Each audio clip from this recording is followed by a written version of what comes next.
cooperative case, or a law clerk who expected litigation experience, instead offering to do safe escort service during the blockade at Planned Parenthood last summer, and another ringing every judge in the state on a Sunday, with perfect golfing weather, I might add, to find one who would sign the injunction, an act that hardly endeared him to potential future employers.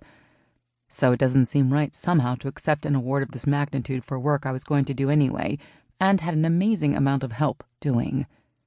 She smiled, and I recognized the charming quirk of Eric's mouth. But my name's on the thing, so I guess I'll take it.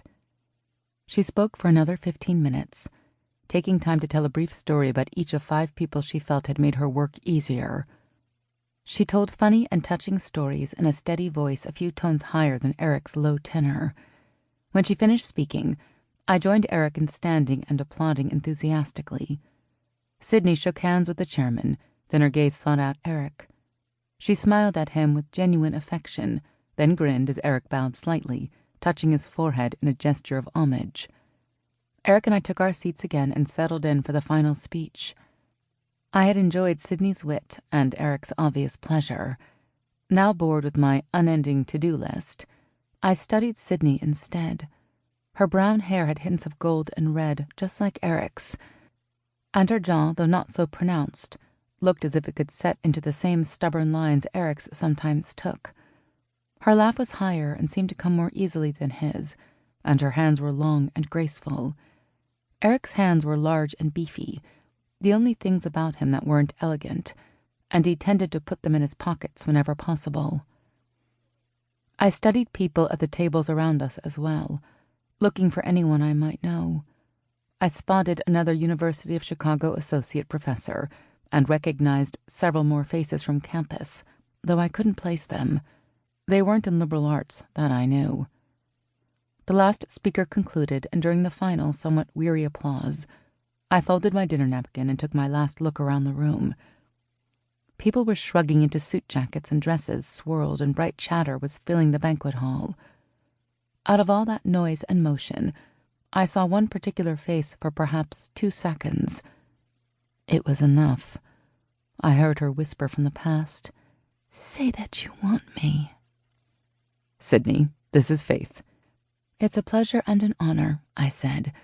I hoped that my expression and slightly clammy hands didn't reveal my churning stomach and pounding heart. "Likewise, certainly," Sydney said. Our handshake lasted long enough to surpass mere politeness.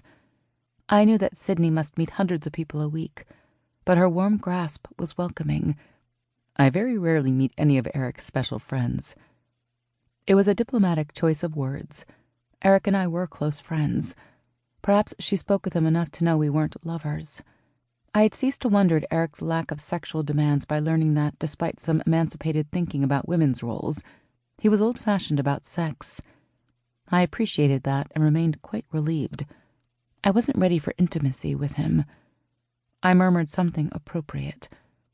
My distress at the face I'd glimpsed receded under the warmth of Sydney's welcome. It did not go away entirely. An officious-looking aide of some sort hovered at Sydney's elbow. When she finally glanced at him, he whispered something and gave Eric and me a dark-eyed glance that implied Sydney had more important people to cultivate. Sydney looked annoyed but resigned. "Eric, if I don't mingle John the putada, will have an aneurysm." The clean-cut man at her elbow snorted and muttered something under his breath in Spanish. Sydney glared at him, and I had the feeling they interacted this way all the time. "Besides, chatting just isn't enough. Why don't you and Faith come to my place for dinner Sunday evening? Make it 6 and casual.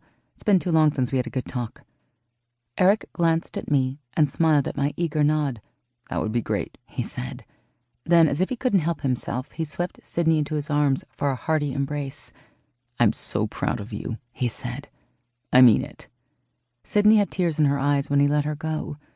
She wished me a pleasant evening, then turned to meet 2 men the persistent John had ushered up to her.